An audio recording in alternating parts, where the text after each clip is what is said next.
Welcome everybody to another video. Today I'm here to make my Crown Jewel Australia 2025 predictions.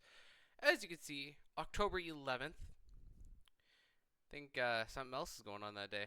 Oh yeah, my birthday. Anyway, I'm not going to go down that rabbit hole. I'm here to make predictions. So we got 5 matches on the card, I believe, as of today. SmackDown's already done, so I guess that's it. Super early for me, so but it'll be worth it. But here we go. So we got Roman Reigns versus Bronson Reed, Part 2, in an Australian street fight or something like that. So last time these two faced off at Clash in Paris, I believe it was.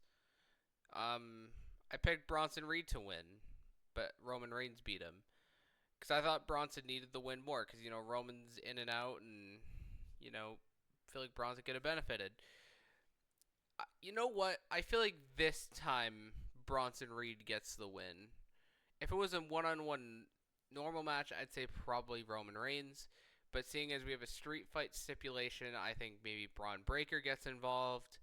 Or maybe another henchman for Seth Rollins joins in and costs Roman the match, giving Bronson the win. So I'm going to this time say Bronson Reed wins this match. He definitely needs to get one up on Roman Reigns one of these times. And I think this time is a good time. Next up we have Rio. I hope I pronounced that right. That's what WWE's been calling him. Rhea Ripley and Io Sky versus the Kabuki Warriors, Asuka and Kairi Sane. I know it's Australia, and the obvious choice is to go with Rhea Ripley, right? But I'm actually going to go with the Kabuki Warriors on this one, right? Because hear me out. Remember, what is it, Clash at the Castle a couple of years ago? Or was it last year? We had 3 Scottish wrestlers or something like that. McIntyre lost. Piper Niven lost. And then the Witches won the tag belts for the women, right? I think we're going to get kind of the same thing here. I think Bronson's going to win his match with Roman, but Rhea's going to lose this match. Because I feel like we could have a little bit of a feud here that can go beyond Australia. Maybe War Games, because, Survivor Series is coming up. I feel like Kabuki Warriors could maybe benefit from this win. I mean, I know betting against Rhea Ripley in Australia is a crime, but I mean, I could definitely see a world where the Kabuki Warriors win. Definitely not clean. Maybe they, pull the mist out when the ref's not looking or something or whatever, but I'm going to go with the Kabuki Warriors. I'm in the minority on this one, I'm sure, but I definitely see it going the route with these two winning.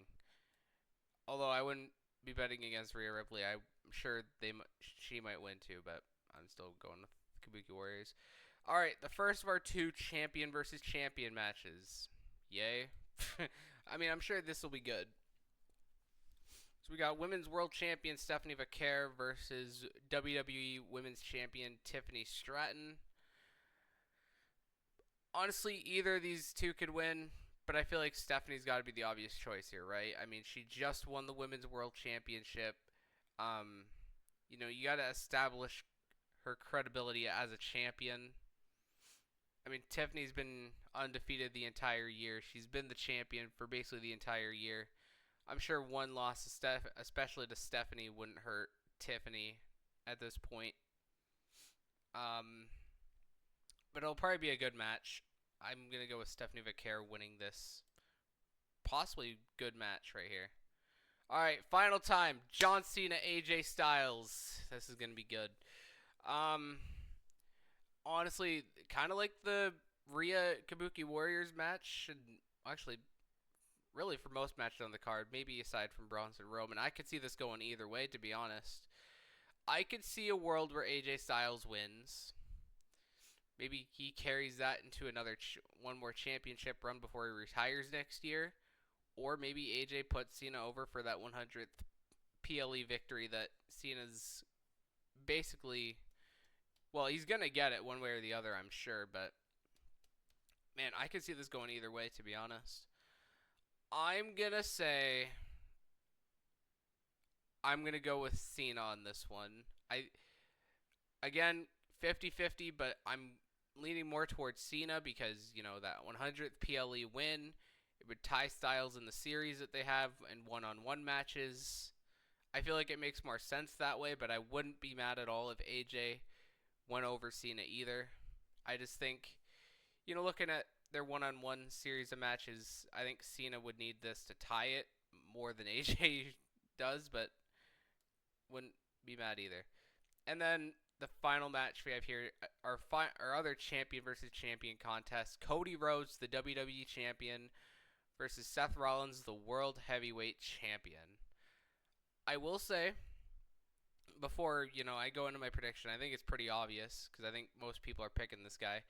But the story they're telling with Seth Rollins and Paul Heyman, if Seth Rollins loses, I love it very much.